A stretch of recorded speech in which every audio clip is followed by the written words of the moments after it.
तो अगला क्वेश्चन है define Kohlrausch's law.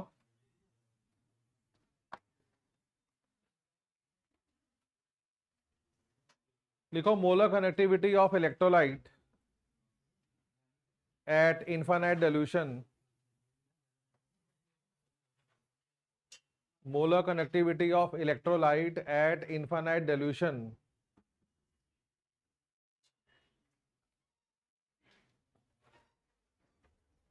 is the sum of molar connectivity of electrolyte at infinite dilution is the sum of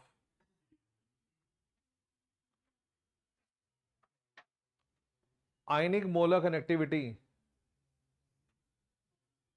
is the sum of ionic molar connectivity at infinite dilution.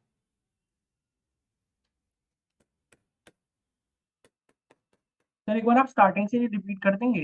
Molar connectivity of electrolyte at infinite dilution is the sum of ionic molar connectivity at infinite dilution is the sum of ionic molar connectivity at infinite dilution.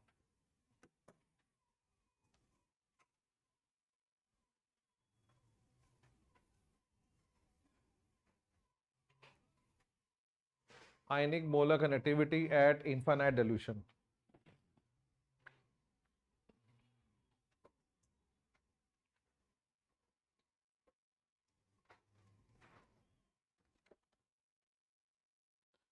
अगला question है find the degree of dissociation and dissociation constant of ammonium hydroxide.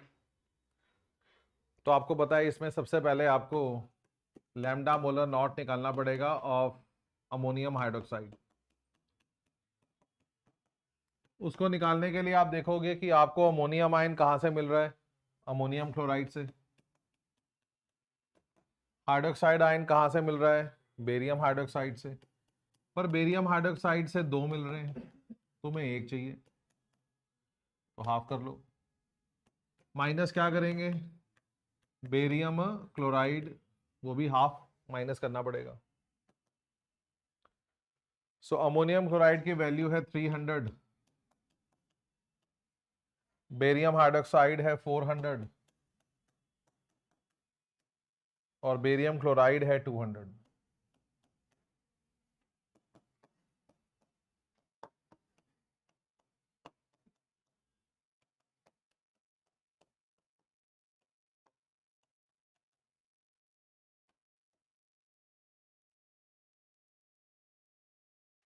Alpha निकालने का formula होता है molar connectivity at a given concentration divide by molar connectivity at infinite dilution. 1/10 molar ammonium hydroxide, ये given concentration है। इस पे molar connectivity 40 थी, infinite की 400 है, अल्फा 0.1 आ गया। के निकालने का फॉर्मूला होता है C alpha square 1 minus alpha. Concentration जो है वो 1/10 है, 0.1, अल्फा भी 0.1 ही है।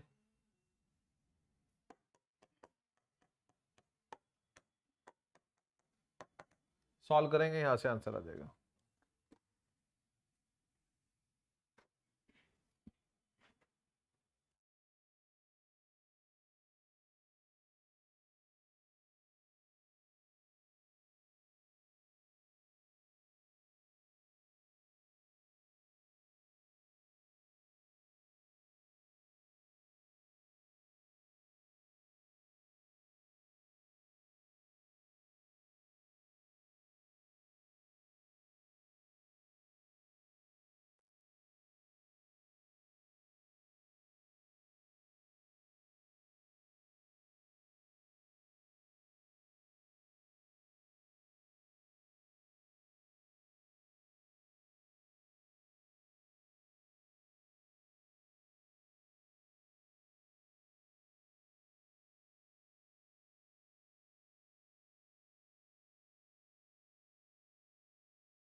अगला है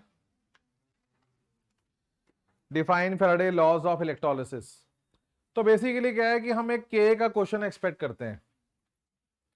उसमें क्या होगा, लैम्डा नॉट या तो आयन की वैल्यू से ऐड करके निकालना होगा, उसका नोमेरिकल मैंने दिया नहीं कि वो ज्यादा आसान हो जाएगा, या फिर आपको 3 कंपाउंड दिए होंगे, उन्हें यूज करके लैम्डा नॉट निकालो, फिर अल्फा, फिर के।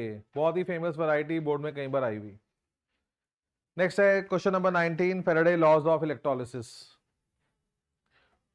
दो लॉज हैं। पहला है फर्स्ट लॉ, लिखो।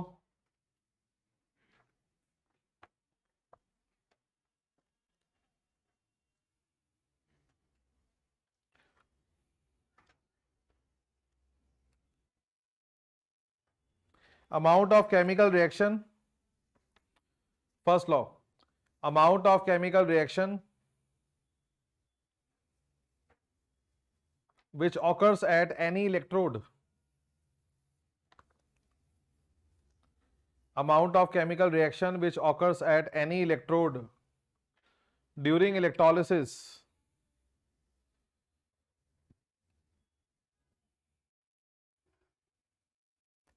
amount of chemical reaction which occurs at any electrode during electrolysis is proportional to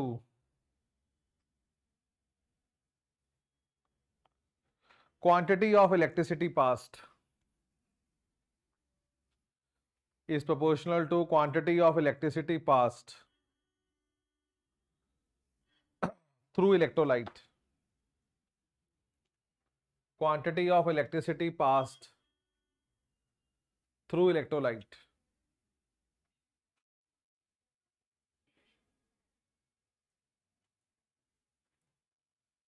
वैसे इसमें ऐसे लिखा जाता है m proportional to q। m का मतलब है मास ऑफ सब्सटेंस लिबरेटेड या डिपॉजिटेड बिजली पास करने पे, डिपेंड अपॉन द चार्ज।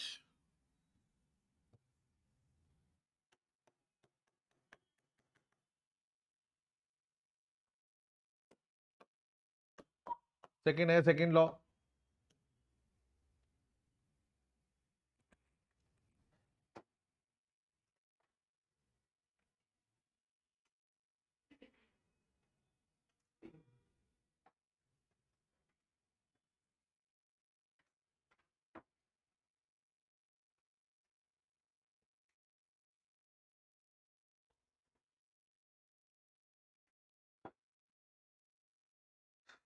तो सेकंड लॉ कहता है कि amount of different substances liberated, लिखो,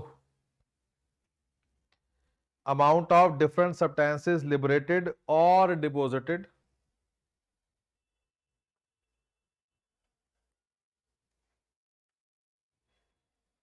amount of different substances liberated or deposited by same quantity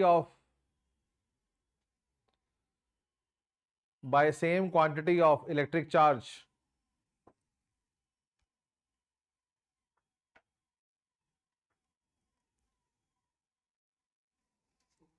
by same quantity of electric charge is proportional to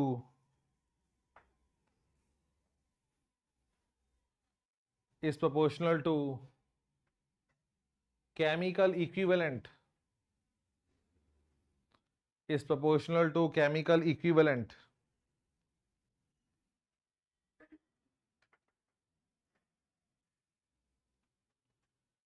of electrolytic solution, chemical equivalent of electrolytic solution।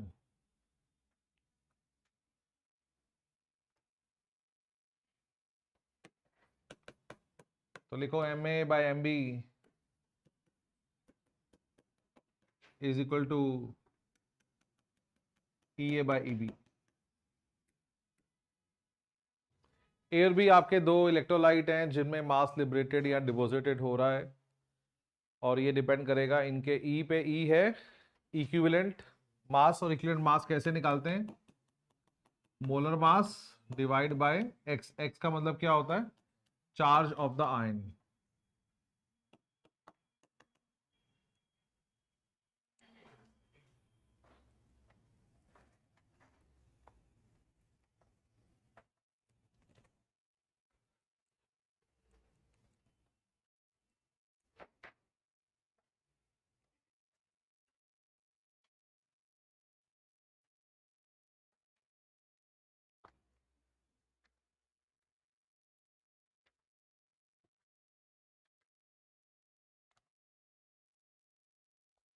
20th, बहुत ही famous question, board में लगातार 2-3 साल से ये आ रहा है। दो इलेक्ट्रोलाइटिक सेल हैं, एक में जिंक सल्फेट है और एक में सिल्वर नाइट्रेट है।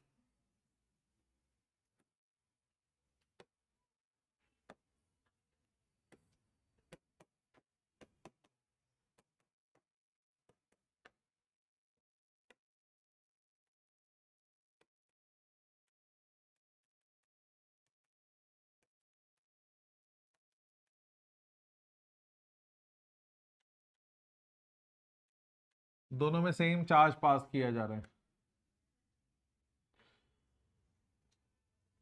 सो 1 एम्पियर ऑफ करंट पास किया गया है दोनों में। सिल्वर का मास जो डिपॉजिट हुआ है वो 1.08 ग्राम है।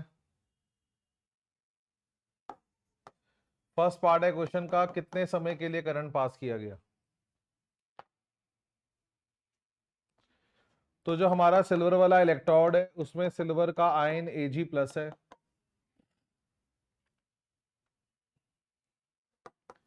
स्टोइचियोमेट्री कहती है 1 मोल इलेक्ट्रॉन लगते हैं 1 मोल सिल्वर को डिपॉजिट करने में।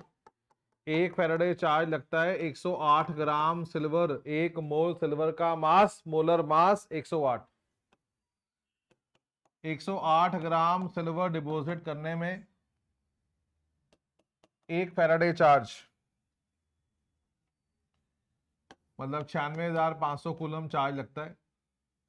तो 1.08 ग्राम सिल्वर डिपॉजिट करने में 965 कूलम चार्ज लगेगा। चार्ज का फॉर्मूला होता है IT। करंट 1 है, टाइम निकालना था, यही टाइम आ जाएगा सेकंड में।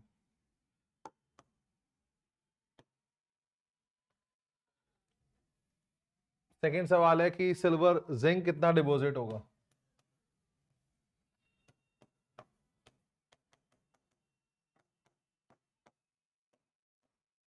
दो मोल इलेक्ट्रॉन लगते हैं 1 मोल जिंक डिपॉजिट करने में। 2 फैराडे चार्ज लगता है 65.3 ग्राम जिंक को डिपॉजिट करने में।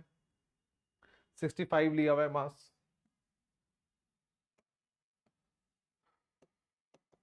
टू इंटू 96500 कूलम चार्ज लगता है 65 ग्राम के लिए। तो हमने चार्ज पास किया है 965 कूलम। या मैं ये सेकंड लॉ से भी कर सकता हूँ, सेकंड से ही कर देता हूँ। Mass of zinc deposit divide by mass of silver deposit की वही रेशो होगी जो उनके इक्विवेलेंट मास की रेशो है।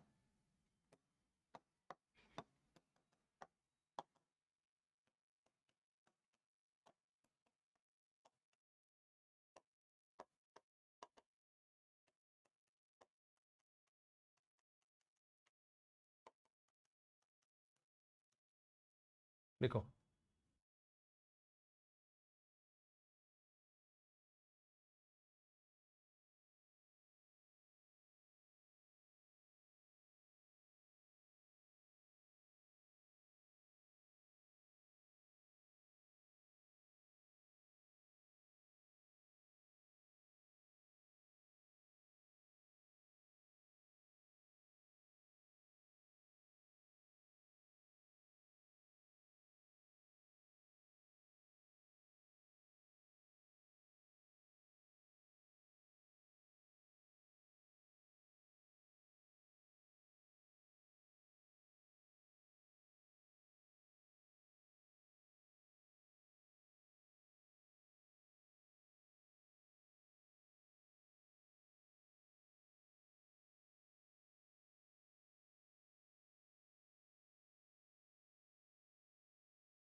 हाँ, क्या चीज? थोड़ा तेज बोल रहे यार, उसके नीचे 1 आएगा तो चार्ज 1 है। बाकी सब उल्लू के पट्टे बैठे हो क्या, नशेड़ी हो? सिल्वर का चार्ज 1 है, एक्स फैक्टर 1 हो गया। मैं तो लिखा है यहाँ पे चार्ज स्टेट अवे हुआ है कि आपको चार्ज दिखे, ये एक्स फैक्टर होता है। सब देखो ना यार, थोड़ा होश में आओ, थोड़ा जोश में आओ। बिल्कुल लाशें बड़े हुए मरे हुए। 21,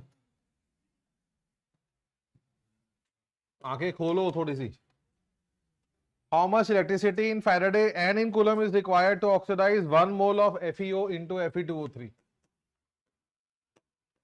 FeO को ऑक्सीडाइज करना है Fe2O3 में। आओ बैलेंस करें पहले। मेन एलिमेंट आयरन है, अब बैलेंस हो गया।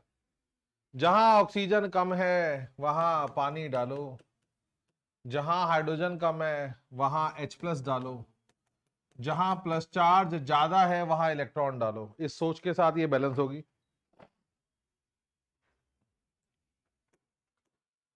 2 मोल FeO को ऑक्सीडाइज करने में 2 मोल इलेक्ट्रॉन लगेंगे। क्वेश्चन में 1 मोल कह रखा है।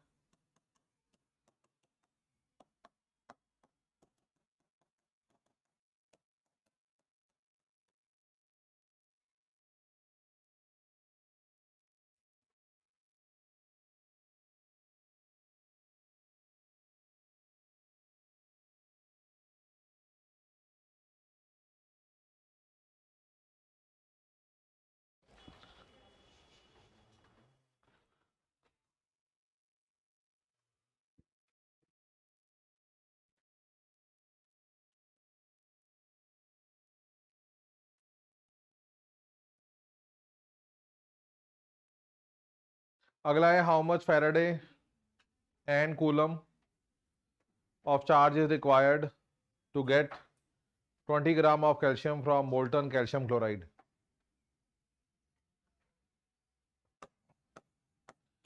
कैल्शियम क्लोराइड में कैल्शियम का चार्ज +2 है। कैटाइन कैथोड पे जाएगा, रिडक्शन होगा। पहले इक्वेशन लिखोगे, 2 मोल इलेक्ट्रॉन 1 मोल कैल्शियम। 2 फैराडे चार्ज लगता है 40 ग्राम कैल्शियम बनाने में, तो 20 ग्राम कैल्शियम बनाने में 1 फैराडे मतलब फिर से 96,500 कूलम चार्ज लगेगा। 40 ग्राम के लिए 2 फैराडे, 20 ग्राम के लिए 1 फैराडे मतलब 96,500 कूलम।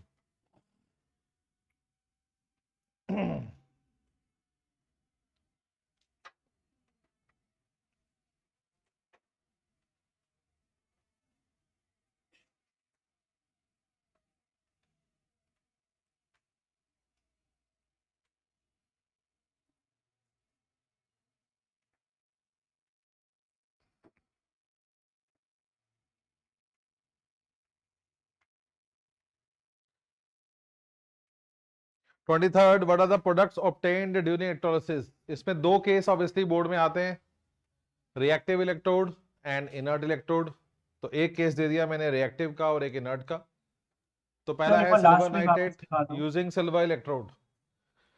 तो आपको ट्रेनिंग दी गई थी कि सिर्फ एक ही इलेक्ट्रोड है जो इनर्ट है और वो है प्लैटिनम। उसके अलावा जितने भी इलेक्ट्रोड आते हैं, चाहे वो सिल्वर है, चाहे वो कॉपर है, चाहे वो जिंक है, वो सब रिएक्टिव माने जाते हैं। वैसे 3 इलेक्ट्रोड इनर्ट होते हैं, 2 इनर्ट होते हैं, platinum and palladium. But platinum कहीं, पैलेडियम कहीं क्वेश्चनों में नहीं आता। तो आपके लिए सीबीएसई में प्लैटिनम इलेक्ट्रोड इनर्ट इलेक्ट्रोड है। उसके अलावा जितने भी इलेक्ट्रोड है वो रिएक्टिव है। तो सिल्वर एक रिएक्टिव इलेक्ट्रोड है। आपको पहले इलेक्ट्रोड पहचानना है। अगर इलेक्ट्रोड रिएक्टिव है तो वो कहता है हम ब्रह्मस्मि, मैं ही ऑक्सीडाइज करूंगा, मैं ही रिड्यूस करूंगा, बाकी जाओ बाढ़ में। तो पहले केस में आपका इलेक्ट्रोड सिल्वर है, आपने यहीं से शुरुआत करनी है जी। ये तो रिएक्टिव इलेक्ट्रोड है, इसलिए बाकी कुछ देखने की अब जरूरत ही नहीं है। रिएक्टिव इलेक्ट्रोड कहता है मैं ही ऑक्सीडाइज करूंगा, मैं ही ऑक्सीडाइज करूंगा, मेरा ही आयन रिड्यूस करेगा और किसी को भी इलेक्ट्रॉन लेने या देने का मौका नहीं मिलेगा। उतारो। मैं ही ऑक्सीडाइज करूंगा, मेरा ही आयन रिड्यूस करेगा। इसलिए इलेक्ट्रोड देखना पहले बहुत जरूरी है, क्योंकि अगर रिएक्टिव इलेक्ट्रोड है फिर तो आपका आंसर जल्दी आ जाएगा, फिर दिमाग ही नहीं लगाना, पोटेंशियल वैल्यू भी नहीं चाहिए, कोई समझ नहीं चाहिए, कोई कंपटीशन नहीं, कोई देखना नहीं, कुछ नहीं करना, मामला आसान है फिर।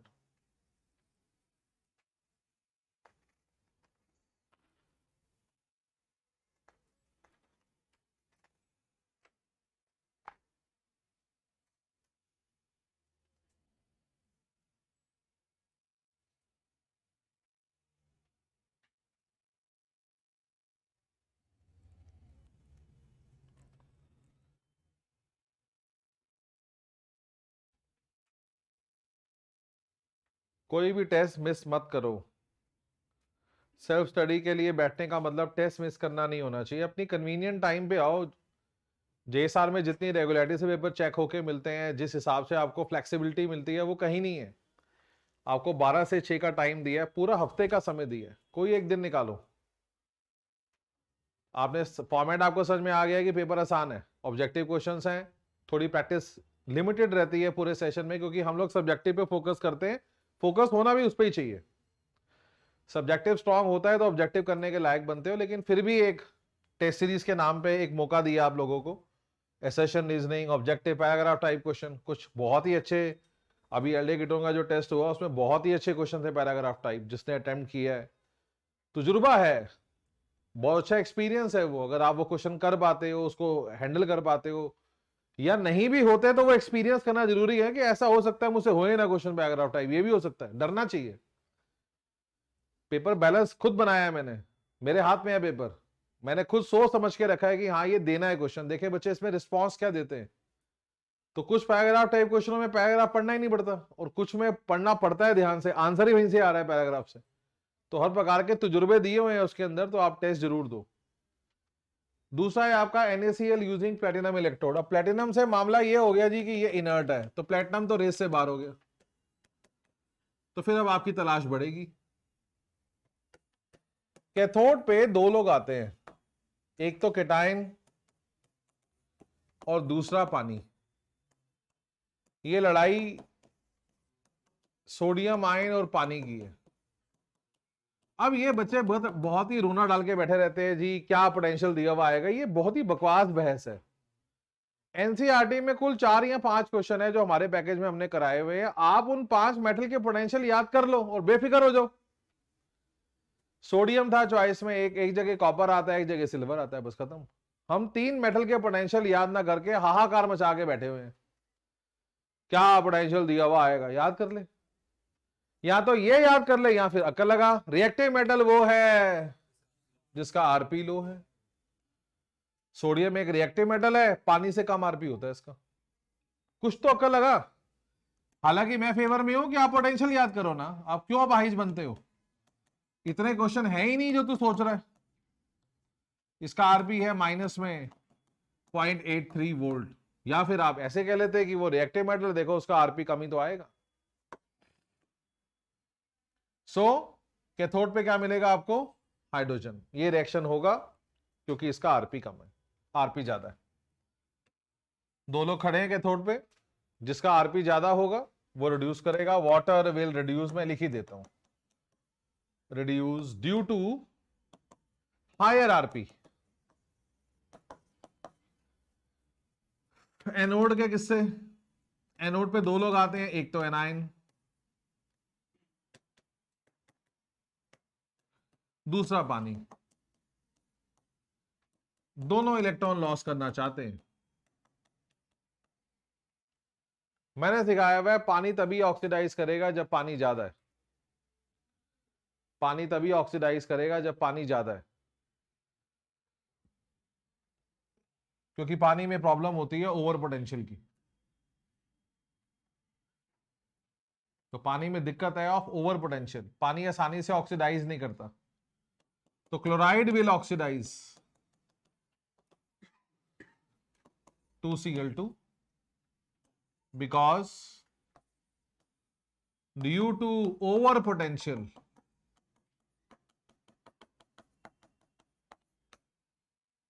of water it failed to oxidize. Normally पानी तभी ऑक्सीडाइज करता है जब या तो पानी बहुत ज्यादा हो या फिर सामने वाला आयन ऑक्सीडाइज ही ना हो सकता हो, जैसे एनसीईआरटी में केस था नाइट्रेट, वो ऑक्सीडाइज ही नहीं हो सकता। अदरवाइज पानी नॉर्मली हारता है, सामने वाला आयन जीतता है। 4 एनसीईआरटी क्वेश्चंस हैं, उनमें से 3 है इसके ऊपर, प्लेटिनम के ऊपर। वो पढ़ने चाहिए आपको, ध्यान से उसको समझ लेना चाहिए बिना कंफ्यूजन के। उनकी पोटेंशियल वैल्यूज या तो याद करो या फिर ऐसे याद करो कि रिएक्टिव मेटल कौन है। एनोड पे पोटेंशियल वैल्यूज रिक्वायर्ड नहीं है,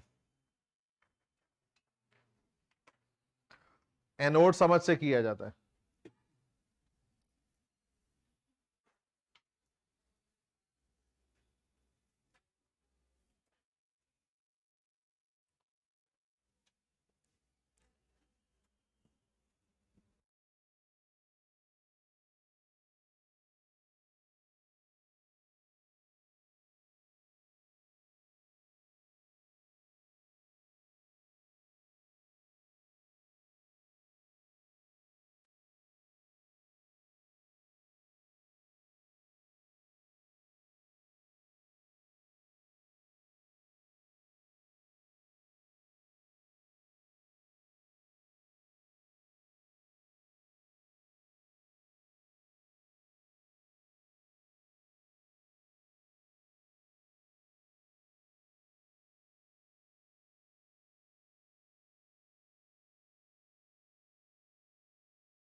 ट्वेंटी फोर्थ आ रहा है, ईएमएफ मरकरी सेल की कांस्टेंट क्यों रहती है throughout the life.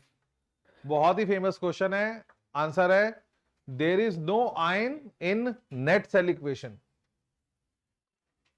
There is no ion in net cell equation.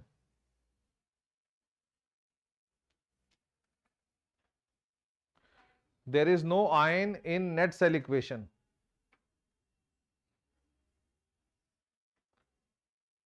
Hence, EMF remain constant.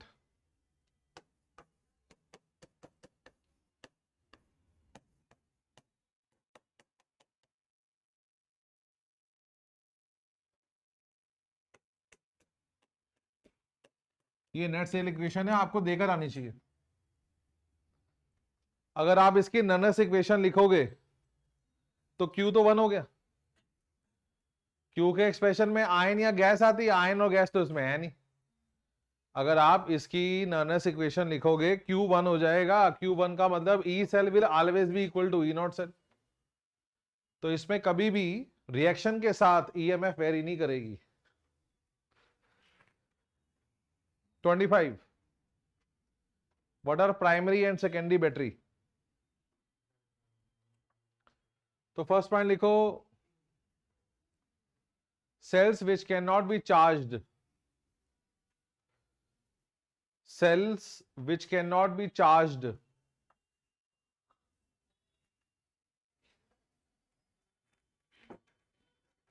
are called primary batteries, is called primary battery. For example, dry cell.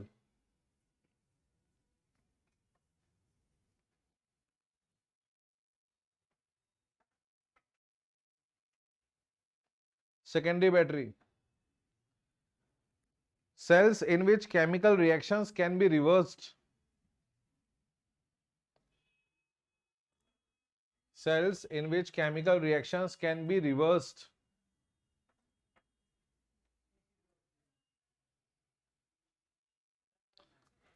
It can be charged and reused again. It can be charged and reused again.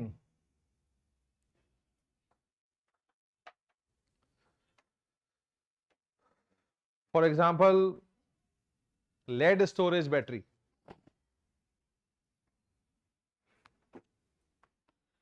For example, lead storage battery.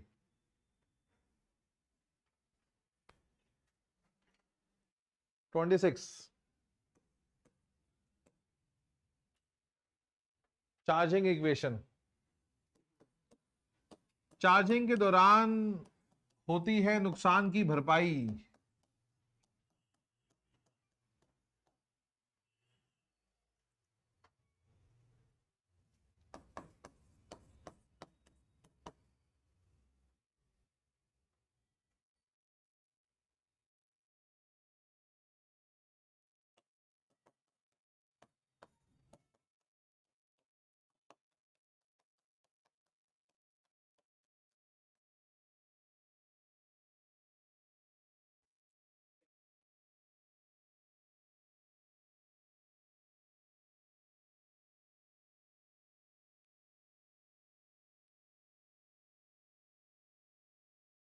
Lead आपका anode होता है, lead oxide आपका cathode होता है.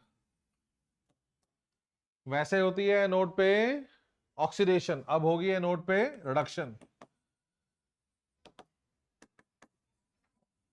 Charging के दौरान electrode reverse हो जाते हैं, एनोड कैथोड बन जाता है, कैथोड एनोड बन जाता है.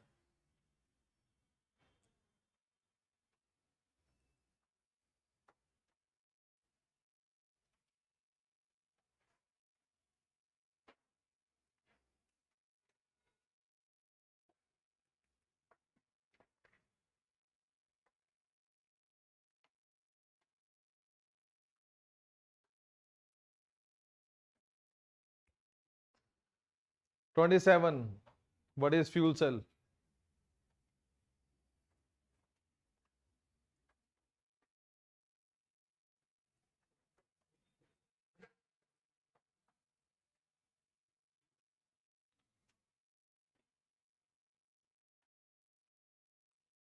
लिखो, fuel cell is a device. Fuel cell is a device which convert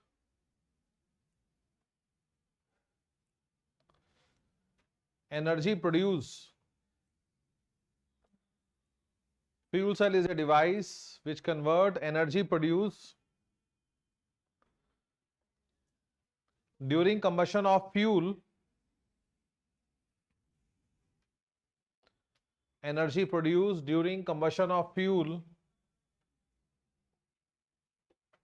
into electricity.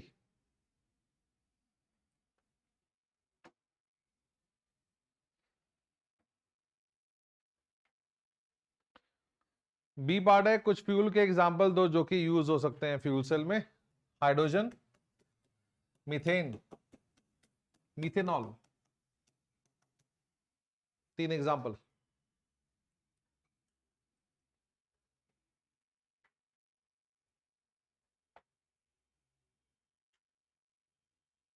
ये तीनों में से कोई भी यूज कर सकते हैं एज ए फ्यूल. आपके सिलेबस में हाइड्रोजन ऑक्सीजन फ्यूल सेल है, बट ये भी यूज हो सकता है. Anode cathode equation.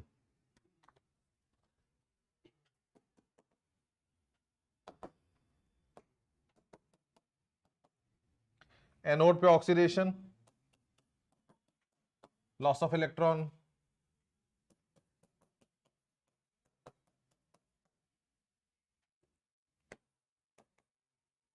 और जब तक आप होश में याद नहीं करोगे ये नहीं याद होगी.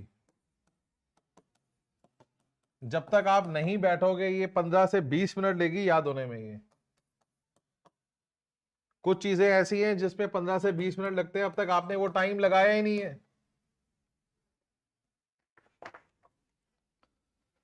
समय बीतता जा रहा है, रेत की तरह हाथ से फिसल रहा है, वो दिन ही नहीं आ रहा कि आप बैठो कि इसे याद करो।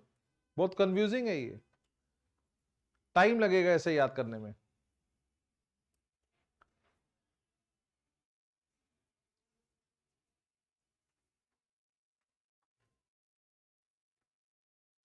To merit and two demerit of fuel cell, D part.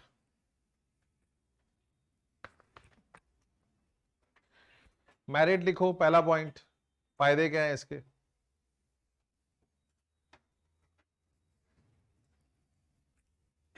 लिखो high efficiency of 70%, high efficiency of 70%।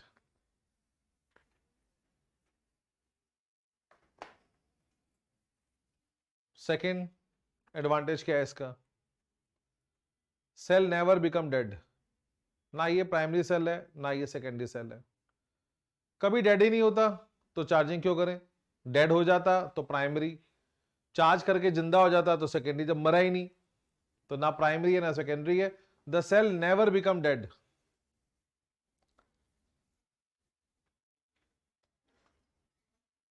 It give continuous current, it gives continuous current. जब तक आप फ्यूल भेजते रहोगे रिएक्शन दिन रात चलता रहेगा, कोई प्रॉब्लम नहीं है। दो डीमेरिट कमियां। फर्स्ट कमी, इलेक्ट्रोलाइट KOH इज कोरोसिव। इसमें KOH का इस्तेमाल करते हैं एज ए इलेक्ट्रोलाइट, वो कोरोसिव है। इलेक्ट्रोलाइट KOH इज कोरोसिव, बर्तन में छेद कर देता है। सेकेंड नुकसान,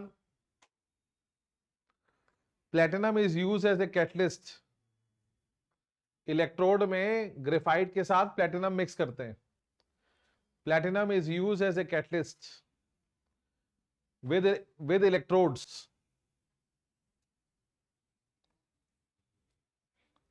Sir, electrolyte KOH is corrosive. तेरी बात समझ में नहीं आ रही, अब शांति से बैठा रहे। So Sir, platinum is demerit repeat कर used, दो। platinum is used as a catalyst with electrodes। Platinum is used as a catalyst with electrodes which increase cost of fuel cell, which increase cost of fuel cell।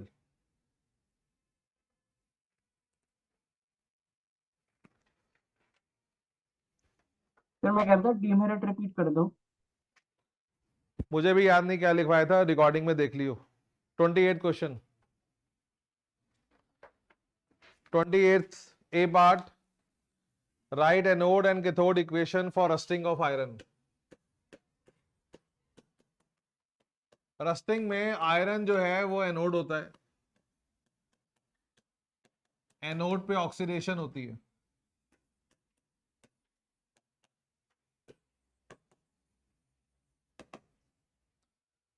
Hydrogen जो है, oxygen जो है वो पानी के साथ H+ लेता है।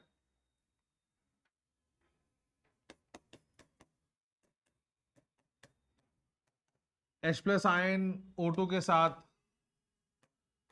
इलेक्ट्रॉन लेके पानी बनाते हैं।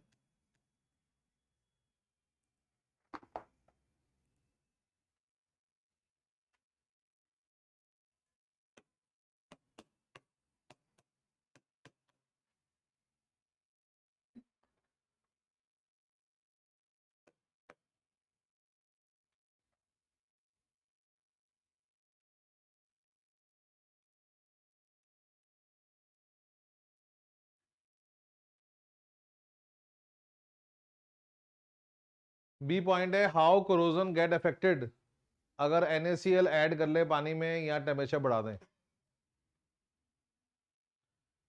तो ये आपको सिखाया हुआ है, अगर आयंस बढ़ते हैं सॉल्यूशन में तो कोरोजन बढ़ती है। टेक्निकल आंसर है कि जो आयंस होते हैं वो सॉल्यूशन को कंडक्टिंग बनाते हैं। कोरोजन में इलेक्ट्रॉन का लॉस और गेन हो रहा है। आयरन ने 2 इलेक्ट्रॉन लॉस करे हैं, H+ गेन कर रहा है। ये इलेक्ट्रॉन सॉल्यूशन में मूव करते हैं। अगर सॉल्यूशन में आयंस होंगे तो सॉल्यूशन कंडक्टिंग हो जाएगा, जिससे इलेक्ट्रॉन का ट्रांसफर बिकम फास्ट। तो लिखो, फर्स्ट पार्ट का आंसर है प्रेजेंस ऑफ आयंस NaCl डालेंगे तो क्या होगा? Presence of ions NaCl ions बनाएगा. Presence of ions increase the rate of corrosion. Presence of ions increase the rate of corrosion.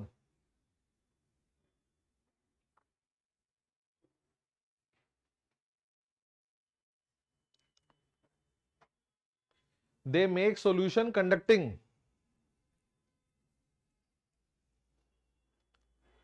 They make solution conducting.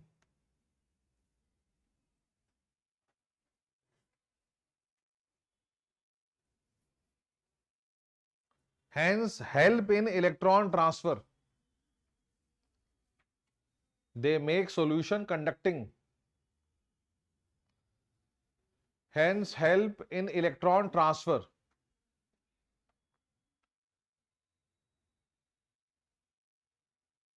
From anode to cathode.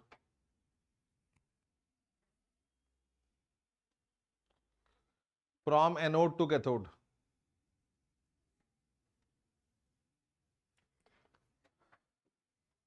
तो नमक डालने पे, ions बढ़ाने पे कोरोजन की speed बढ़ेगी. Temperature बढ़ाएंगे तो क्या होगा? आपको पता है with the rise of 10 degree temperature reaction speed double. Temperature बढ़ाने पे रिएक्शन की स्पीड बढ़ती है, तो कोरोजन भी रिएक्शन ही तो है. हर प्रकार के रिएक्शन बढ़ते हैं टेम्परेचर बढ़ाने में, तो ये भी बढ़ेगा. लिखो जी, rise in temperature increase the rate of corrosion. Rise in temperature increase the rate of corrosion.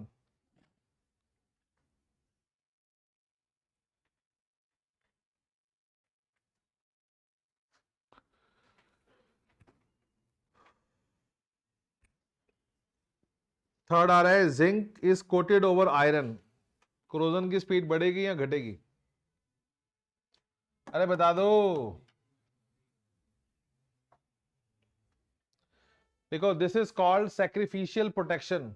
जब जिंक की कोटिंग करते हो आप आयरन के ऊपर, this is called sacrificial protection.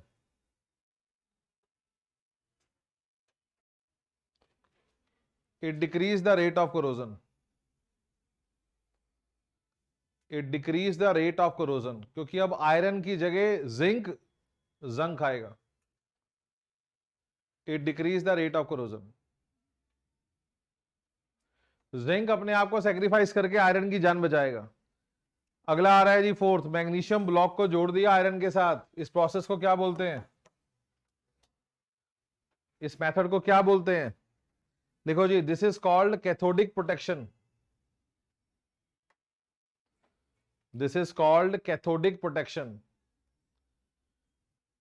Underground pipes जो होती हैं उनको कोरोजन से बचाने के लिए इस टेक्निक का इस्तेमाल किया जाता है. मैग्नीशियम का ब्लॉक ऊपर रखा जाता है धरती में, ऊपर तारों के साथ कनेक्शन किया जाता है अंडरग्राउंड पाइप का. मैग्नीशियम ज्यादा रिएक्टिव मेटल है.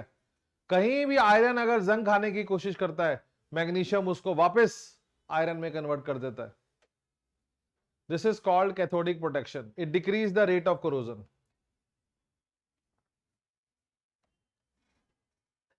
It decrease the rate of corrosion.